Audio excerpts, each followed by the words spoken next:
Boa tarde, meu irmão. Prazer estar aqui com você e vamos aqui estudar a palavra do Senhor, continuando na nossa matéria de bibliologia. Hoje, o tema dentro da matéria de bibliologia será a canonicidade das Escrituras. Então, estamos aí na reta final, terminando este nosso estudo de bibliologia. Estudamos sobre inerrância das Escrituras, inspiração, iluminação, revelação, vários temas, né? Que falam aí sobre a palavra de Deus escrita, como ela chegou a nós, tradução, também estudamos um pouco sobre isso, e hoje vamos ver esse tema sobre canonicidade das Escrituras. Alguns talvez já ouviram essa palavra, né? Canon, canone, canonicidade. Outros talvez esse som talvez seja um pouco novidade aos seus ouvidos. Meus irmãos, o que significa canonicidade? Primeiro, a palavra canone é um termo grego, né? Então, um termo grego para se referir ao conjunto de livros que compõem a Bíblia.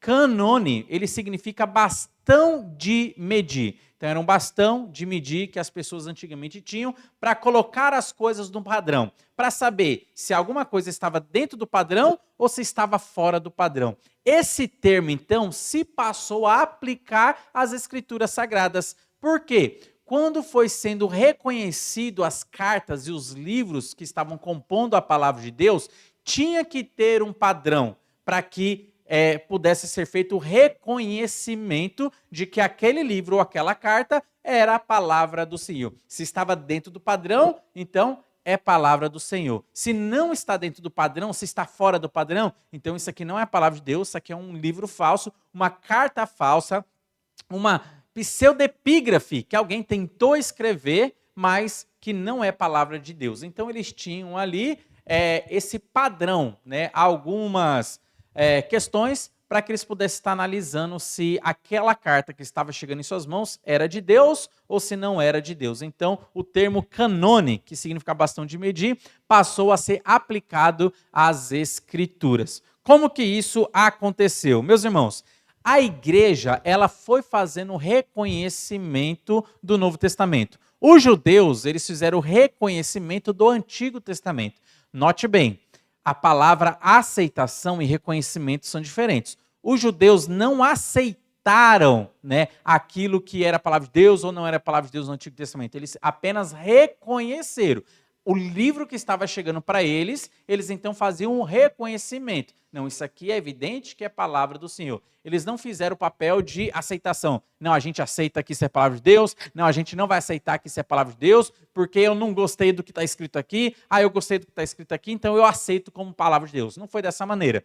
Então, ainda que estivesse escrito coisas que eles não gostassem, e evidentemente o Antigo Testamento traz muita coisa contra a nação de Israel, falando dos pecados da nação de Israel, falando de juízos que caíram sobre a nação de Israel, os judeus, eles então fizeram o reconhecimento. Não, isso aqui é evidente que isso aqui é palavra do Senhor. Então foi compilado num livro só. Isso nós chamamos de canonicidade. A mesma coisa a igreja primitiva ela fez com as cartas do Novo Testamento. Então aquilo que foi chegando para ela, ela foi analisando e ela foi percebendo, não, isso aqui nós reconhecemos que isso é palavra do Senhor. Ainda que o que está escrito aqui seja uma mensagem de julgamento, juízo, mostrando os nossos pecados, mostrando a nossa falha, ainda que eu não goste do teor do que está escrito aqui, eu reconheço que isso é palavra do Senhor. Então a igreja não fez a aceitação da sua maneira. Ah, eu aceito que isso aqui é a palavra de Deus porque eu gostei do que está escrito aqui. Ah, Paulo escreveu uma coisa muito bonita, então eu aceito. Ah, não, mas Pedro escreveu uma palavra muito dura, então nós não iremos aceitar. Não foi dessa maneira.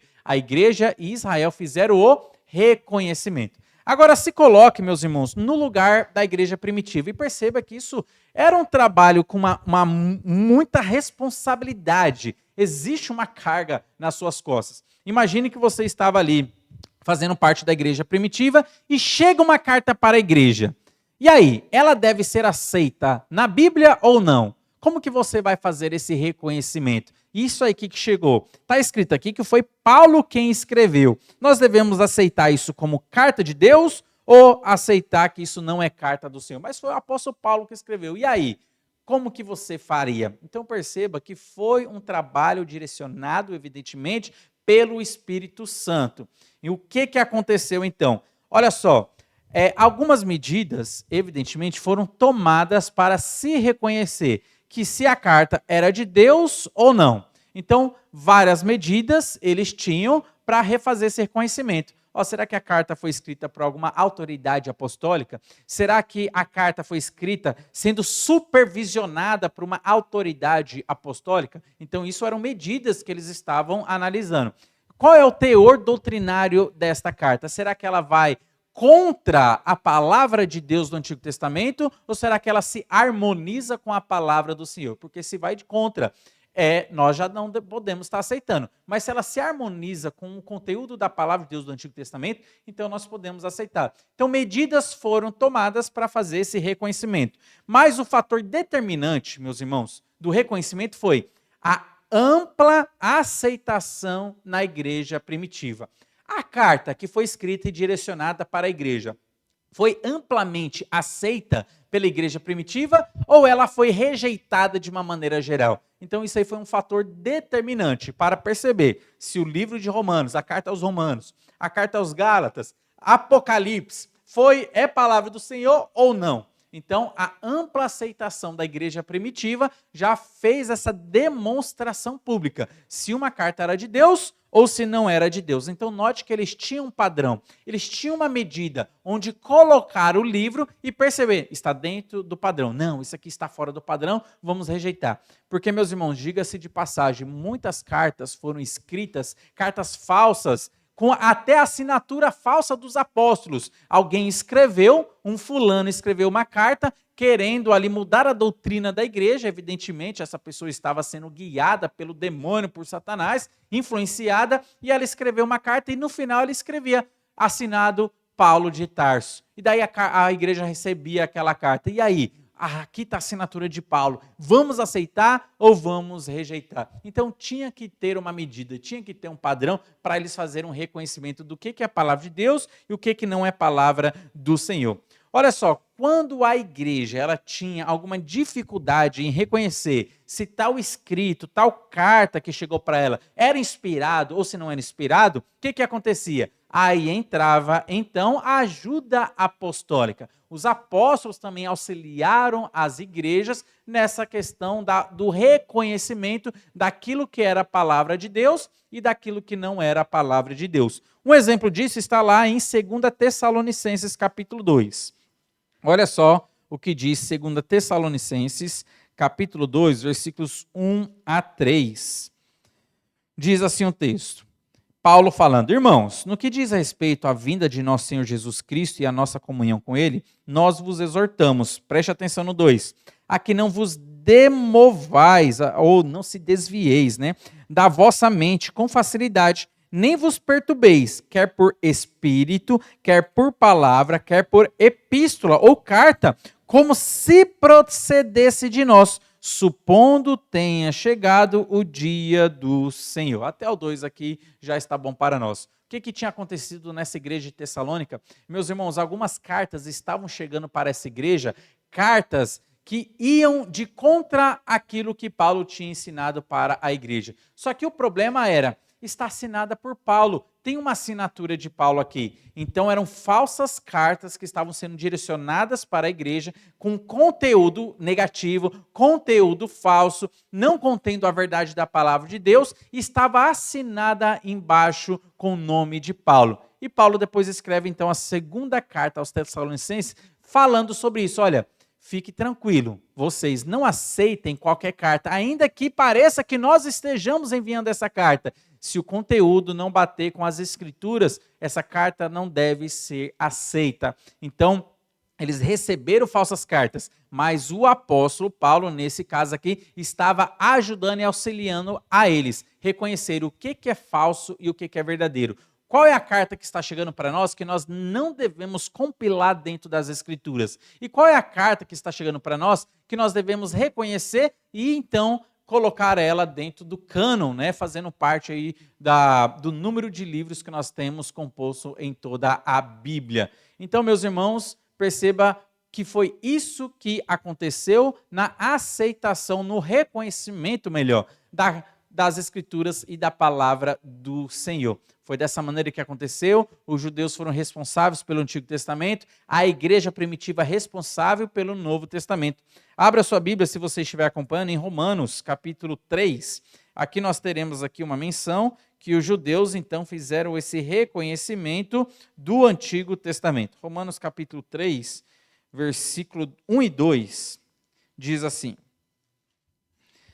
qual é, pois, a vantagem do judeu? Ou qual a utilidade da circuncisão? Muita sob todos os aspectos, principalmente porque aos judeus foram confiados os oráculos de Deus. Aos judeus foi confiado, então, as escrituras. Aos judeus foi confiado, então, a produção da palavra do Senhor. E, evidentemente, o Antigo Testamento foi escrito pelos judeus. Deus usou ali pessoas sendo inspiradas pelo Espírito Santo para escrever o conteúdo do Antigo Testamento. E os judeus ali, como nação, eles fizeram então um reconhecimento daquilo que é a palavra do Senhor. A mesma coisa aconteceu com o Novo Testamento. Então a igreja ela foi responsável pelos oráculos de Deus do Novo Testamento. O conteúdo do Novo Testamento foi a igreja. Deus escolheu algumas pessoas, dentre eles apóstolos, ou pessoas que estavam sendo supervisionadas por apóstolos. Exemplo disso nós temos Marcos, que escreveu o Evangelho de Marcos e foi supervisionado por Pedro. Nós temos o exemplo de Lucas, que fez uma acurada investigação, mas também foi supervisionado por Paulo. Então, teve uma supervisão apostólica nestes outros escritos dessas pessoas que não eram apóstolos escolhidos por Jesus Cristo, mas foram escolhidos por Jesus Cristo para escrever uma porção da palavra de Deus. E a igreja, então, foi a responsável em fazer o reconhecimento daquilo que é a palavra de Deus e daquilo que não era a palavra de Deus. Então, nós temos aqui sobre a canonicidade das Escrituras. Meus irmãos, você conhece talvez um pouco da história da igreja e sabe que logo depois, aí do ano 100 para frente, começou a chegar a era dos concílios, onde a liderança religiosa se reunia em determinada localidade para discutir alguns assuntos teológicos. Dentre eles, combater algumas heresias que estavam entrando na igreja, que estava sendo amplamente espalhado nas igrejas, combater alguns falsos ensinamentos, alguns apóstatas, né? Então, deixar bem claro quem era de Deus, quem não era de Deus, e também os concílios se reuniram ali também para martelar o que era a palavra de Deus ou não. Mas perceba bem, não foram os concílios que reconheceram o que é Escritura e o que não é Escritura. O que é a palavra de Deus e o que não é palavra de Deus. Ainda que eles tenham entrado nesse assunto, não foram os concílios que fizeram o reconhecimento. Quem fez o reconhecimento? A igreja primitiva.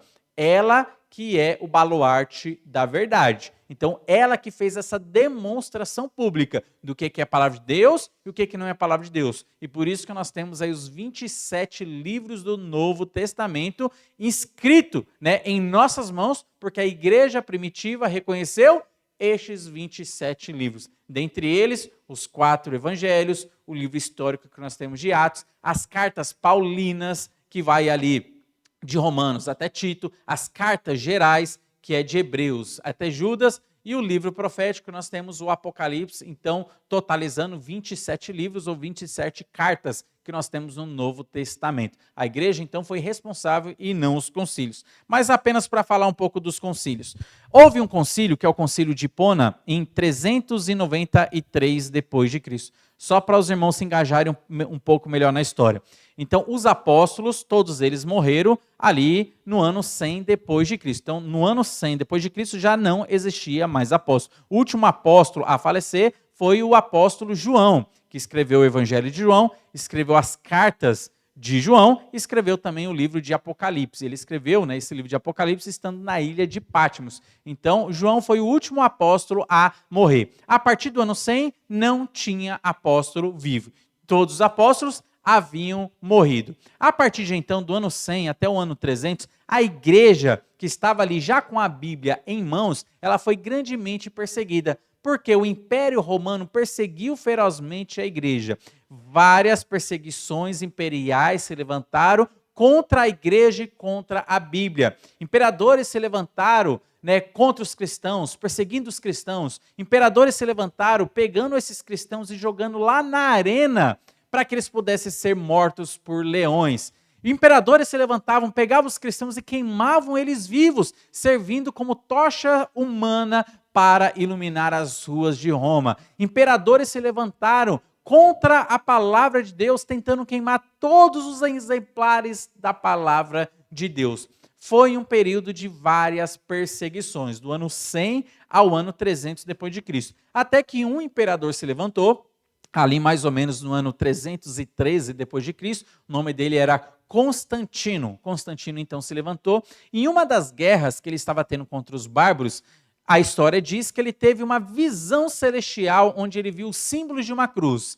E nessa cruz estava escrito: por este sinal vencerás. Então disse que a partir de então ele adotou o cristianismo como a religião da sua vida. E o que ele fez sendo imperador? Agora todo mundo do Império Romano tem que ser cristão. O cristianismo está sendo estatizado. Então a religião cristã, o cristianismo, agora é a religião do Estado. Então ele acabou fazendo isso, e foi quando a Igreja Católica surgiu a partir de então. E os papas começaram a surgir, e teve aqueles conflitos onde muitos papas, eles dominavam até sobre reis. Aquilo que ele falava tinha mais poder do que o rei estava dizendo. E foi um erro muito grande o que Constantino fez, né? Evidentemente, estatizando a igreja, colocando ela como a religião do império e obrigando todas as pessoas. Quer ser romano? Tem que também ser cristão. Quer ser romano, você que é bárbaro? Tem que se batizar e ser cristão. Houve muito sincretismo nessa época, muitas pessoas forçadas ao cristianismo só para serem cidadãos romanos, e obter ali, usufruir dos benefícios que o cidadão ele então tinha, mas interiormente ele não era convertido. E ali apenas tinha uma roupagem cristã,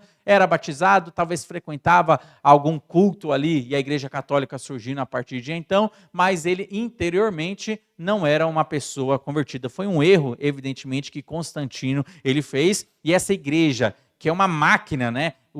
A igreja estatal acabou obtendo vários erros, cruzadas foram feitas, perseguições aos verdadeiros cristãos, papas se levantaram contra a Bíblia. Então muitos erros aconteceram, heresias começaram a ser introduzidas também nessa igreja estatal. Adoração a Maria, adoração à imagem, uso de velas, né, por exemplo, no culto fúnebre, para guiar a alma daquele que tinha falecido, a introdução do ensinamento ali do purgatório. Então, muitos erros foram sendo acrescentados dentro dessa igreja estatal, e aí nós temos hoje, então, a Igreja Católica, viva até hoje, mas que nasceu a partir de Constantino, não nasceu em Jesus Cristo, como eles vão argumentar. Então, o fundador da Igreja Católica não foi Jesus Cristo, mas foi a partir de Constantino, quando a igreja se tornou, ou o cristianismo se tornou estatal, né? A religião, então, do Estado. Então, meus irmãos, houve, logo depois desse período do ano 300, quando Constantino, então, estatizou a igreja,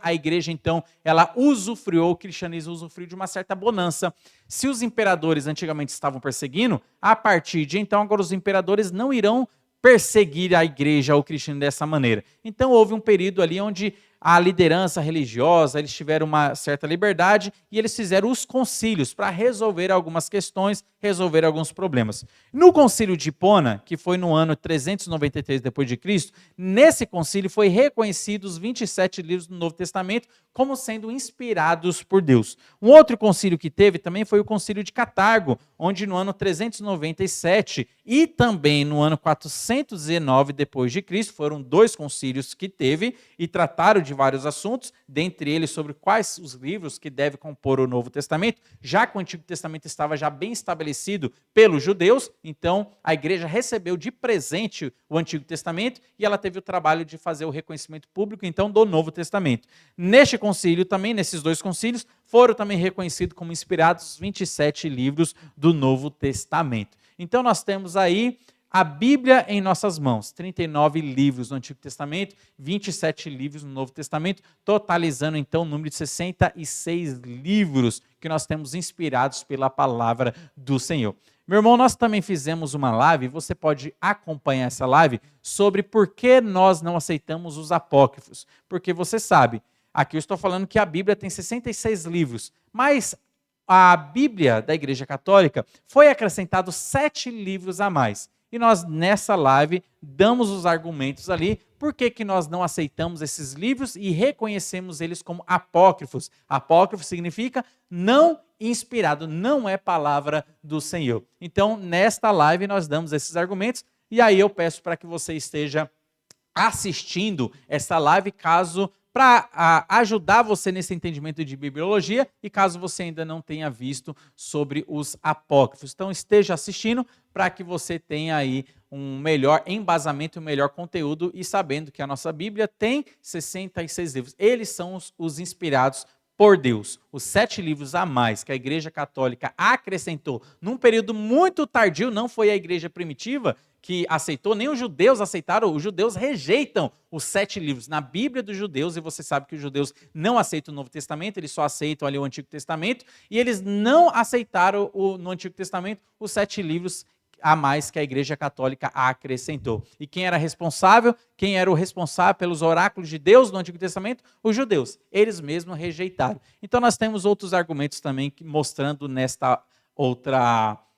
outro vídeo, nessa outra live, sobre por que nós não aceitamos os livros apócrifos. Esteja assistindo para que você tenha este conteúdo.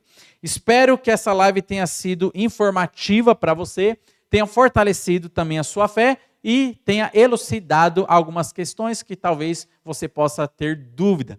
Caso você tenha alguma dúvida de qualquer assunto de bibliologia, pode estar escrevendo aí que nós vamos procurar de alguma maneira responder a você, ou por meio do contato no celular, WhatsApp, ou talvez até mesmo produzindo um outro vídeo para responder algumas perguntas importantes. Meus irmãos, então aqui nós chegamos ao fim da nossa série de bibliologia. Então, nessa série vimos aí bastante coisas, então vai ficar gravado aí no YouTube esta série, vai ter uma playlist aí já separada sobre bibliologia, e você pode então assistir uma por uma, caso você tenha perdido alguma.